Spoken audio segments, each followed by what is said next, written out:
Buenos días, muchachos, ¿cómo vamos? Escriben el nombre del código ahí en el chat, por favor.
Por favor, los que faltan ahí el nombre del código en el chat, por favor.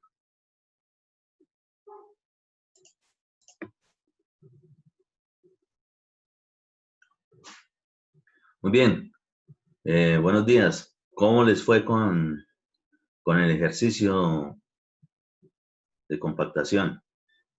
¿Sí lo hicieron?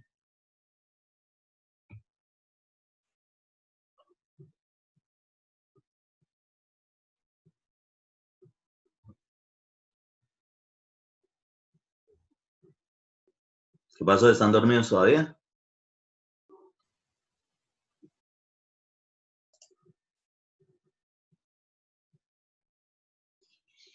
¿Por qué regular?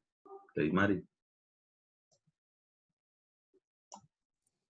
Profe, porque no supe bien, o sea, no, mejor dicho, busqué en el formulario y no me dio como yo esperaba. ¿Cómo usted esperaba? ¿Qué esperaba o qué? O sea, llegué como hasta la mitad del ejercicio, no me dio, mejor dicho. Mm, ¿Y eso por qué? Si era prácticamente reemplazar en la fórmula. ¿Y el resto qué? En general, ¿qué había que hacer ahí? Nosotros teníamos un poco de datos, ¿sí? Que son los típicos que se nos van a presentar siempre en un ensayo de laboratorio de, ya sea de Proctor modificado, es decir, ensayos de compactación, ¿sí? Siempre vamos a tener el volumen del molde. Nosotros lo vimos la vez pasada, esos anillos y demás. Por eso es que esto no varía, ¿sí? Cuando estamos haciendo un ensayo, nosotros no pasamos de un molde a otro o cambiamos de un suelo a otro de una vez, no. Nosotros realizamos completa la compactación con un solo, con un solo dispositivo de energía, ¿sí? Que es el pistón, y el martillo, y lo que son los anillos. Nosotros no lo cambiamos durante el laboratorio, es exactamente igual. Entonces, siempre nosotros vamos a tener un solo dato de estos. Ahora, si son varios suelos y por alguna u otra razón, bueno, entre uno y otro sí podría variar. Primero, la cuestión de los suelos y segundo, la cuestión de los moldes que se están utilizando. Pero pues esos son datos que obligatoriamente habría que saber para poder desarrollar el ejercicio. Lo otro es todo esto que tiene que ver con la masa de suelo húmedo en el molde. Entonces, precisamente luego de compactar, lo que hablamos de que se retiraba el anillo superior, se enrasaba, esa cuestión se pesa. Pues para poderlo pesar, normalmente se tuvo que haber pesado primero lo que era ese anillo junto con las maripositas ¿para qué? Para ajustar precisamente el anillo superior y toda esta cuestión. Aquí, en este ejercicio, de una ya teníamos directamente lo que era la masa del suelo, o sea, ni siquiera había que hacer una resta. Y por obvias razones, obligatoriamente un contenido de humedad. Siempre vamos a tener un correspondiente de masa con contenido de humedad, ¿sí? Entonces, ¿con esto qué podemos hacer? Ah, bueno, de entradita, si la fórmula general es esta, que el gamma seco es igual al gamma sobre 1 más el contenido de humedad, y nosotros ya sabemos que esos que están en rojito son los que precisamente van a aparecer en la gráfica, es decir, para cada gamma seco corresponderá un contenido de humedad. Ah, bueno, pues exactamente igual va a ser respecto de los datos originales, ¿sí? Y con esto que nosotros tenemos, si tenemos por acá un volumen y tenemos por acá una masa, ah, bueno, pues entre eso nosotros podemos hacer una relación gravimétrica y volumétrica que en general es esta, lo del gamma. Entonces después simplemente, pues gamma es igual a peso sobre volumen, peso total de la muestra de suelo sobre el volumen total de la muestra de suelo, ¿sí? Ah, bueno, si peso es masa por gravedad, casi siempre, pues simplemente lo que tenemos allí de masa, pues lo multiplicamos por la aceleración de la gravedad. Y ojo, aquí con el dato que yo les dije que iban a trabajar conmigo, ¿no? Que siempre vamos a trabajar la gravedad con 10 metros sobre segundo cuadrado. ¿Tenemos el volumen? Claro que sí, es el volumen precisamente del molde del recipiente, ¿sí? Que está lleno precisamente con ese material que hemos compactado. Muy bien. Pues lo llevamos a las unidades típicas de lo que nosotros trabajamos, que son kilonewton por metro cúbico. Y obtenemos un dato de gamma. Ah, bueno, si esto es el gamma, el contenido de humedad nos lo están dando, pues que simplemente reemplazamos en la fórmula y listo. Y ojo, de nuevo acá, miren que está el contenido de humedad. Como nosotros sabemos que los contenidos de humedad siempre son en porcentaje, los datos, pues obvio suponer de que esto está en porcentaje, ¿sí?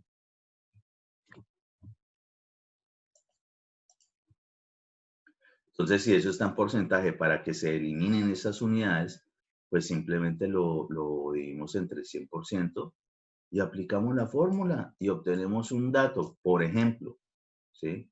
Para un contenido de humedad de 12, obtendremos en este caso en particular, con esta, 16.643 kilonewton metro cúbico. Y con eso, estando en las unidades que son, pues simplemente construimos nuestra gráfica y pues vamos ubicando los puntos, ¿sí? Entonces recordemos que por la parte de la abscisa tenemos el contenido de humedad, por la parte de la ordenada tenemos nuestro gamma seco, entonces tenemos ya los dos datos de la coordenada para ese punto, así de simple, ¿sí?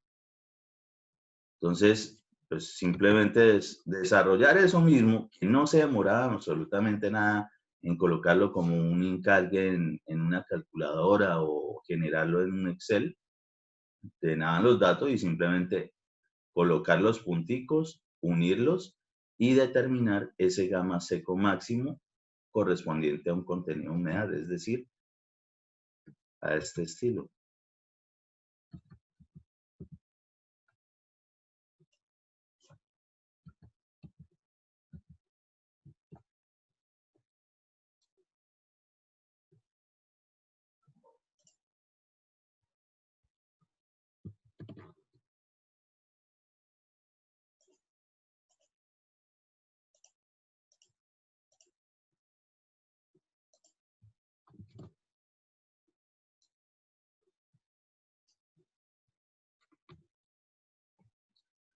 y con todos los puntos.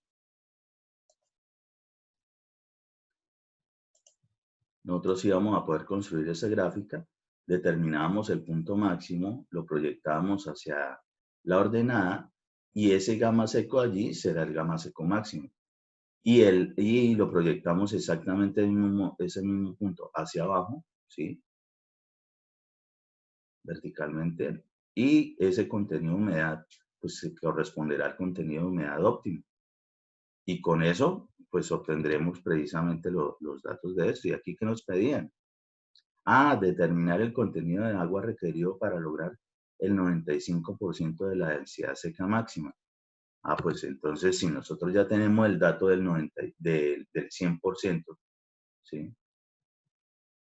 Pues obtengamos ahora el del 95% y simplemente pues hacemos ese factor de conversión, ¿sí? Si ustedes lo quieren trabajar con regla de 3, ok.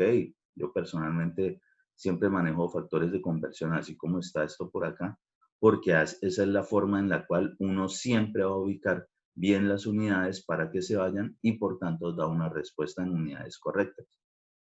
Entonces, pues simplemente le sacan obtienen el dato del 95% y pues lo ubican en la gráfica. Ok, supongamos que está dando por aquí. Bueno, entonces este es gamma seco del 95% y pues tendrá obligatoriamente un correspondiente de contenido de humedad para ese 95%. Y eso era todo el ejercicio. Eso no demoraba ni 5 minutos.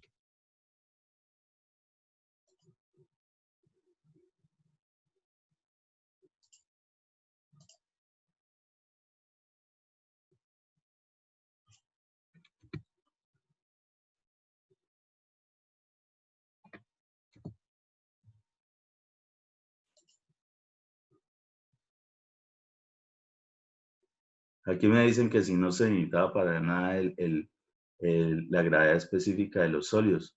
Pues en general, pues para poder determinar esto con esos datos que nos estaban dando, absolutamente no. Nosotros siempre vamos a necesitar el contenido de humedad y vamos a necesitar la masa de suelo y el volumen. Con eso, nosotros ya podemos construir perfectamente este dato, ¿sí? De pronto eso nos puede servir después es para otro tipo de situaciones que nos estén preguntando. O tal vez si se iban por el lado de pronto de lo que tiene que ver con el ensayo del cono de arena, de pronto lo podían estar utilizando por ahí, de pronto. Pero para el caso, no. Ojo, y uno en general, dependiendo de las situaciones, pues si saben bien cómo es el proceso del laboratorio, pues saben de que ahí definitivamente no tiene nada que ver con eso, ¿sí? Esos son datos adicionales del mismo suelo que servirán para poder proyectar otro tipo de características. Pero específicamente lo que nos estaban preguntando ahí, con eso teníamos. Entonces, ojo con la interpretación de lo que se solicita, porque pues eso es un error normal que casi todo el mundo comete y es terminar haciendo más de lo que uno le solicita. Y casi siempre ahí es donde se pierden precisamente en el parcial.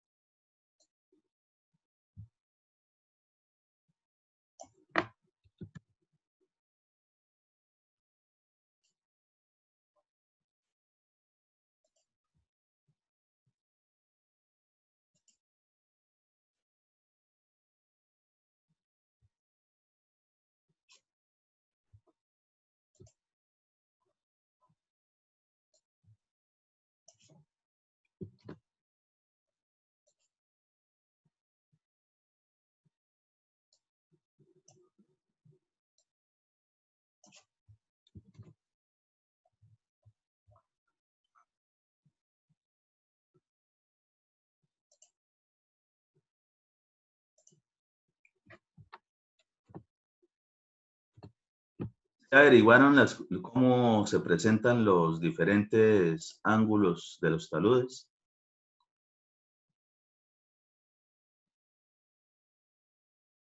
Aquí preguntan que si estas diapositivas las voy a compartir o que si están en algún lado. No creo que sí están por ahí, pero por si acaso, pues en algún momento las me recuerdan y las comparto. Aunque yo les recomiendo que vayan copiando y vayan haciendo ahí los dibujitos más o menos como para que siempre recuerden esa cuestión mejor. Sí, y después no solamente se embolaten buscando la información en algún PDF o como una imagen de esto. ¿Qué encontraron respecto de los ángulos para los taludes?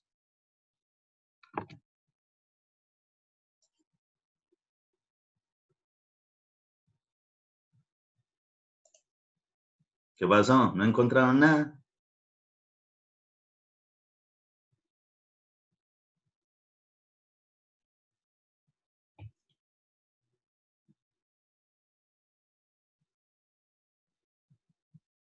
Por favor, de una vez, tómenle una captura a lo que hayan encontrado de ese tema en su cuaderno, porque me imagino que lo buscaron y lo tienen en su cuaderno, y me lo envían de una vez ahí aquí al chat del grupo, de una. Pues más, se los pongo aquí como asignación en el modo de una vez.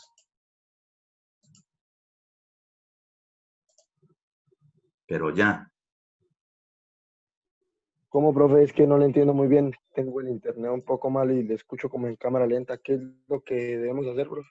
Enviarme lo que encontraron respecto de las formas como se presentan los ángulos en los taludes, que fue lo que les dije dentro de varias cosas que hicieran la vez pasada que buscaran.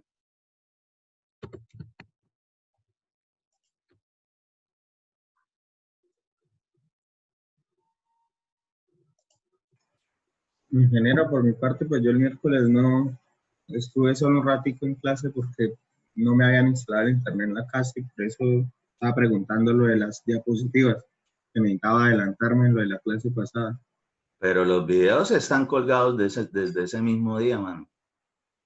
Sí, señor, es que a mí me instalaron el internet hasta el domingo, que yo me cambié de casa, no tenía así internet que tocaba para todas las materias. Por eso, pero domingo, lunes, ojo, igual acá ya llevan su quiz. Uy, profe, ¿qué pasó ahí? Profe, pues yo ¿Pasó? encontré, pero yo no encontré casi nada referente a ángulos. Más que todo, pues, fueron como fórmulas, ¿sí me entiende? Que, Sí, por como ejemplo, que. me encontró, que son como, por ejemplo, sumatorias o así.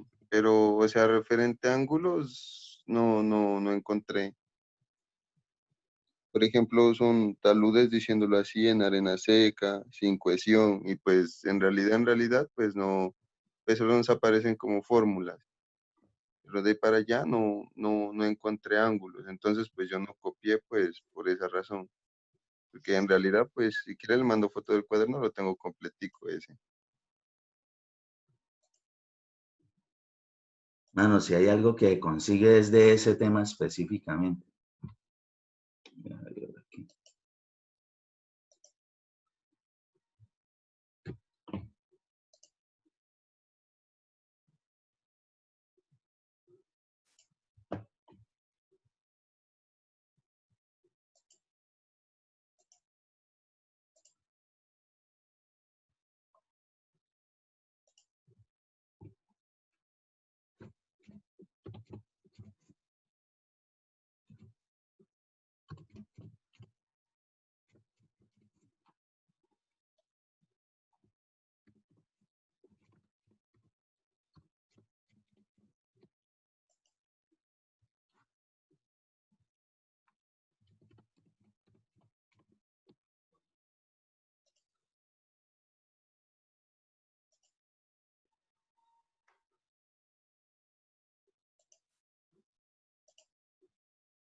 No sé, si alguno encontró algo, igual ahí tienen la asignación de juicio en el modo, tienen hasta las 6:40 para colocar la evidencia de lo que encontraron. Sí, no es que ahorita empezar a buscar y porque sé que lo encuentran de una, ¿no? O sea, eso de que no encuentran nada, porque tal cual, eso mismo, siempre lo que yo les coloco, yo lo hago, ¿sí? Yo mismo lo hago.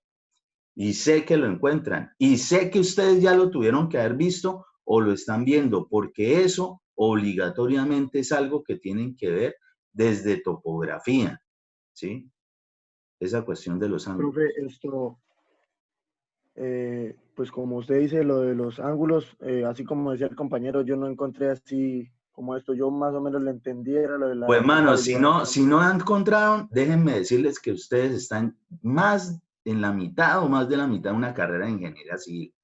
Esa es la excusa más tonta que puedo escuchar de que no encuentran tema de No, algo profe, que no, yo sé que sí lo hay. no estoy queriendo decir que no lo encontré, sino que yo busqué fue referente a lo de estabilidad de taludes, que fue lo que le entendí. Ah, pues se entendió mal. Eso sí les toca entender lo que yo les dije. Tal cual lo que yo les dije. Es más, ahí está en el video. Pues yo sí también me fui al mismo tema del compañero, yo me fui a estabilidad de taludes, profe. Mm. Y pues en realidad, pues si le digo que copie algo en el cuaderno, pues ahí sí, sí le mentiría, pero pues el cuaderno a mí sí me gusta tenerlo completo, literal. Pero en sí, pues sí hay algo referente a ángulos, ¿ya? Pero pues, ¿cómo le diría? Mire, todo Pues, lo que me están diciendo son meras excusas que a mí es lo mismo y nada. Les recomiendo de que si, como pues parece ser que ninguno lo hizo, que lo hagan, ¿sí? Que lo hagan. Todo eso que yo les digo que hagan en algún momento, de verdad deben hacerlo. Y listo, se acabó ese tema. Profe, yo, Continuamos. Material de préstamo. Entonces, los materiales de préstamo son materiales utilizados. Ojo, este término normalmente lo vamos a encontrar si les da la gana en algún momento de hacer algún ejercicio que tenga que ver con compactación. Seguro que van a ver este término, no solo aquí en mecánica de suelos. Sobre esto ustedes lo van a ver en maquinaria de equipos. Sobre esto ustedes lo vuelven a ver en la siguiente asignatura de mecánica de suelos 2, los que lleguen a pasar hasta allá en algún momento. Los que vean en algún momento también lo que tenga que ver con diseño de mezclas, lo que tenga que ver en algún momento con construcciones, van a hablar de material de préstamo en algún momento. Entonces, entiendan que esto es algo con lo que nosotros vamos a trabajar el resto de vida. Entonces, los materiales de préstamo son materiales utilizados en obras, los cuales provienen de otro lugar o yacimiento, es decir, que no es específicamente el suelo del mismo que se está excavando.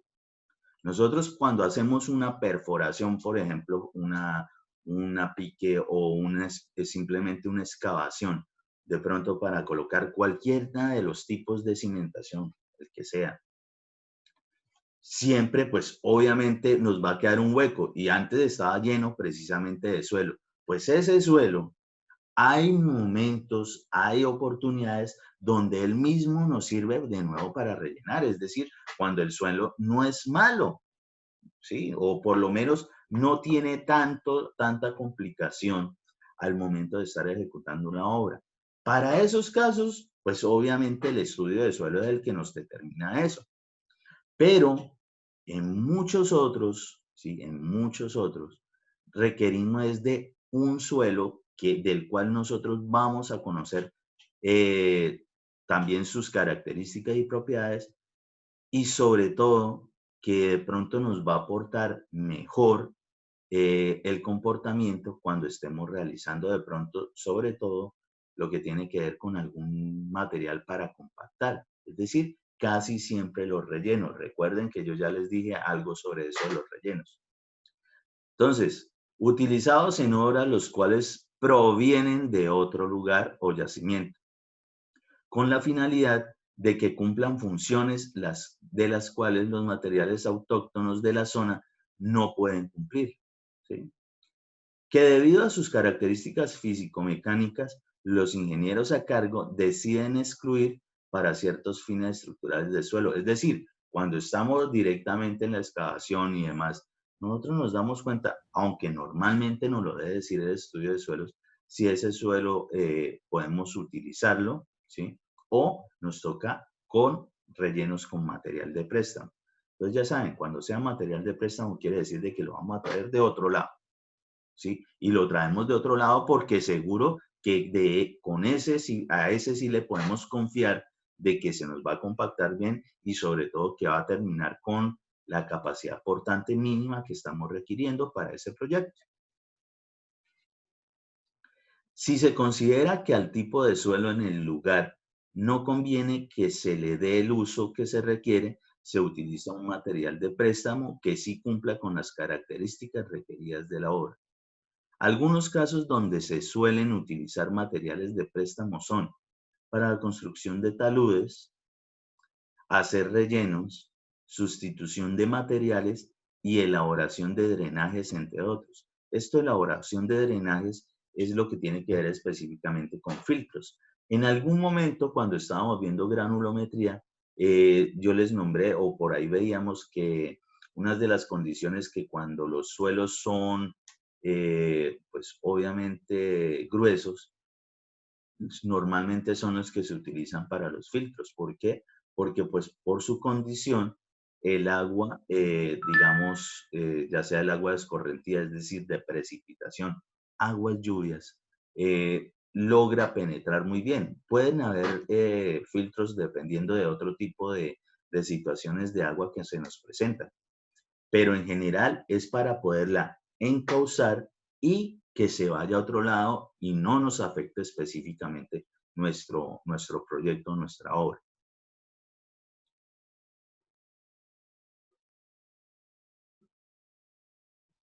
Banco de material, así como los materiales de préstamo, deben cumplir una serie de características. Esta palabrita, bancos de materiales, nosotros la vamos a encontrar también mucho en lo que tiene que ver con nuestro tema de compactación, ¿sí? Los bancos de materiales. Entonces, así como los materiales de préstamo, deben cumplir con una serie de características. ¿Qué es un banco de material? Un banco de material es cuando tenemos un arrume, ¿sí? Es decir, un conjunto, un poco de suelo, ¿sí? Que tiene las mismas características y por tanto lo tenemos agrupado.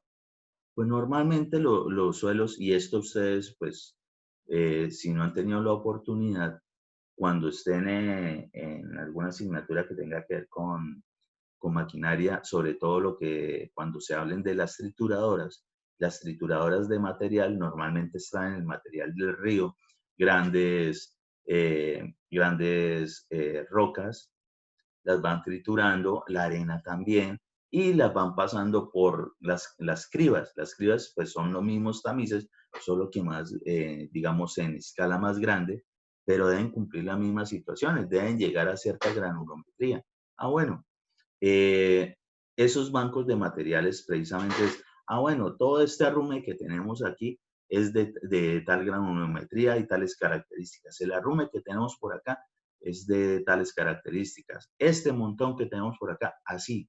Esos son bancos de materiales. Y normalmente lo que se hacen son unas pequeñas colinitas, unas montañitas, ¿sí? Unos volcancitos con ese material. Así es que digamos, se agrupan, se arruman, se separan del resto de los materiales. Eso es para poderlo identificar perfectamente y en el momento que se requiera el de ciertas características, pues se llega directamente a donde está y se carga, se transporta y se lleva a la obra para lo que sea que se requiera. Entonces, esos son los denominados bancos de materiales, ¿sí? Entonces, esos bancos de materiales, junto con eso que estamos viendo de los materiales de préstamo, deben de cumplir una serie de características. La extracción o proceso, manipulación en general del material está regulado y debe de tener ciertas normas básicas para la viabilidad de utilizar el material. Eso es lo único que quiere decir, es que tiene que tener ciertas características y cumplir para lo cual se va a estar necesitando. Así de simple. Entonces, dentro de eso, este es el ejemplo típico de lo que tiene que ver con compactación, digamos, desde el punto de vista de aplicación. Lo que tenían que hacer para hoy, aparte de esa investigación y no sé qué, pues era que hicieran el ejercicio anterior. Esa es una parte, ¿sí? Eso es lo que tiene que ver con el laboratorio y después se comprueba con el ensayo del cono de arena si está dando específicamente esa proporción de gamma seco respecto del gamma seco máximo según las condiciones del suelo compactado. Pero aquí ya viene, aparte de eso, otras situaciones. Entonces, por favor, escriban ahí este ejercicio. Entonces, para la construcción de un terraplén, ¿sí? Y ya pues deben saber qué es un terraplén, más o menos se los he mostrado, igual lo tenían que mirar por ahí. Se prevé un volumen de 300.000 metros cúbicos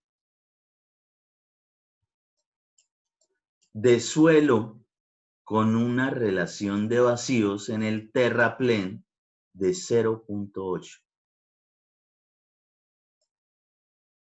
Para ello se dispone de 3 bancos de materiales. Ajá, esto que nos dijeron aquí, eso que acabamos de explicar.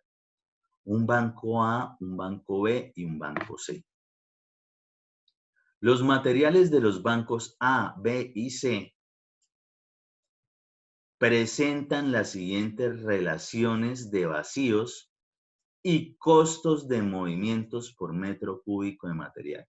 ¿Cómo así? Ah, pues simplemente tenemos esta tablita y de cada banco de material, y obviamente que estamos hablando de suelos porque eso es lo que significa, ¿sí? Tenemos prácticamente un material A, un material B, un material C, todos suelos. Cada uno de ellos, pues si los tenemos agrupados en el A, en el B y en el C, es porque cada uno de ellos tiene una característica de pronto diferente de las otras. Para el caso, el índice de vacíos o la relación de poros es uno de esos factores que determina que el uno no es idéntico a los demás. Entonces, tenemos relación de vacíos o índice de poros para el suelo A de 0.9, para el suelo B de 2 y para el suelo C de 1.6. Listo. Y ojo, aquí nos estaban hablando y costos de movimientos por metro cúbico de material. ¿Qué significa eso? Pues cada vez que nosotros tengamos que trasladar algo, ahí siempre se nos va a incrementar los costos de ese material, de lo que sea. Para el caso que estamos hablando de suelos, pues se incrementará el costo del transporte de material de suelos. Ese costo del movimiento es el transporte, ¿sí? El transporte cuesta. ¿Por qué cuesta? Porque los vehículos, para poderlo transportar, requieren de algún insumo que le proporcione cierta energía a ese vehículo o a ese transporte para poder llevar ese material hasta donde lo necesitamos. Entonces, a eso se refiere con costos de movimientos por metro cúbico. Entonces, según los metros cúbicos que logre cargar ese vehículo, y ojo, casi siempre estamos hablando de volquetas, las volquetas tienen una parte que es la cuba, es decir, exactamente donde se puede cargar o echar el material, ¿sí? De lo que sea. A veces son escombros, a veces es material de suelo. ¿Y qué pasa con eso? Ah, bueno, pues él tiene unas medidas específicas según las condiciones de lo que pueda transportar. Es decir, usted no le puede meter más volumen del que ocupa específicamente ese cajoncito, ese pequeño molde o recipiente, ¿sí? Para poder transportar de lo que tiene capacidad. ¿Por qué? porque el vehículo está diseñado específicamente para eso. Si de pronto en alguna oportunidad han visto volquetas, ¿sí? Pues me estoy imaginando que de pronto sí tienen idea de lo que les estoy hablando. Por si acaso, de todos modos voy a compartirles alguna imagen de volqueta.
Entonces resulta y acontece que esa parte, ese recipiente, pues él tiene unas medidas que nosotros podemos calcular, las podemos ubicar. Tiene un alto, un largo y un ancho.